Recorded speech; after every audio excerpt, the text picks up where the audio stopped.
Last class you have learnt male reproductive system of human. In this class we will see about female reproductive system. This system is more complex than the male reproductive system. Observe the given picture of female reproductive system. In lower classes you have learnt major organs of reproductive system and their functions. Here we will see the structure of female reproductive system briefly. Female reproductive system. This system is located in the pelvic region. It consists of a pair of ovaries, a pair of oviduct or fallopian tube, uterus, cervix and vagina, and the external genitalia. These parts along with the pair of mammary glands that are integrated both functionally and structurally also support the process of ovulation, fertilization, birth and finally the child care. Ovaries. It acts as the main female sex organs that produce the female gametes and secrete female sex hormones such as estrogen, progesterone, etc. Ovaries are located one on both the side of the lower abdomen. Each ovary measures about 2 to 4 cm in length. Then it is connected to the uterus and pelvic wall through ligaments. The ovary is surrounded by a thin covering of epithelium, encloses the ovarian stroma. This stroma is divided into two regions. They are outer cortex and inner medulla. Next is female accessory ducts. They are oviducts or fallopian tubes, uterus and vagina. Let's see one by one. First is oviduct. It is otherwise called as uterine tube. It is a pair of long, narrow ducts located on the human abdominal cavity that transport female germ cells to the egg. Provide a suitable environment for fertilization. This tube only transports the egg from the ovary where it is produced to the central channel of the uterus. Each fallopian tube is 10 to 13 cm long and 0.5 to 1.2 cm in diameter. If we observe the fallopian tube in the diagram, the part of the tube that is very closer to the ovary, you can see funnel shaped structure that is called as infundibulum.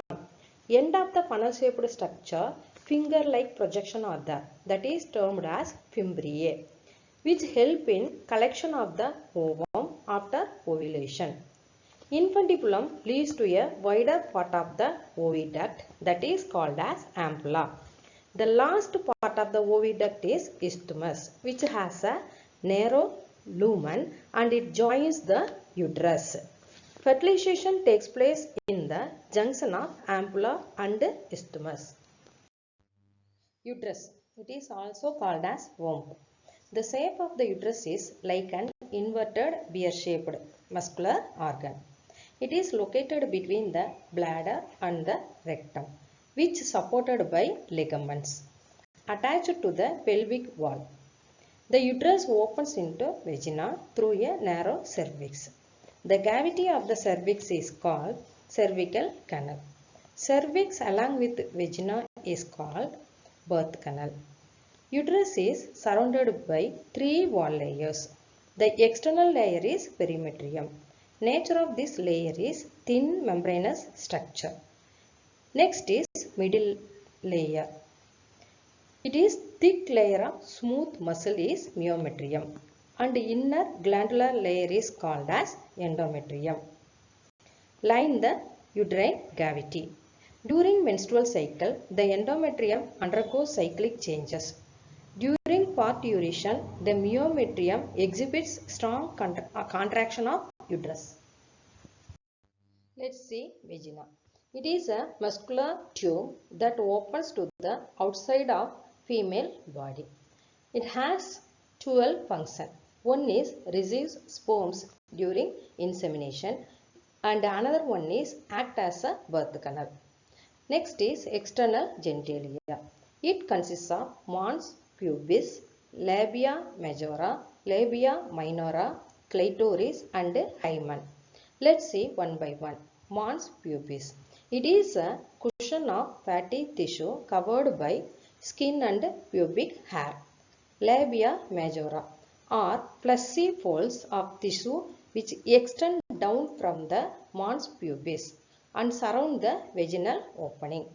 Next is labia minora are paired folds of tissue under the labia majora. Partially vaginal opening is covered by a membrane that is called as hymen. It gets ruptured during vigorous activities or during first coitus. A tiny finger-like projection lies at the upper junction of the two labia minora. Above the urethral opening is called clitoris. Next is mammary glands. These are characteristics of all mammals. These are paired structure which contain glandular tissue and variable amount of fat. The glandular tissue of each one is divided into 15 to 20 mammary lobes. These lobes contain cluster of cells called alveoli. The cells of alveoli only secrete milk, which is stored in the cavities of alveoli. The alveoli open into mammary tubules.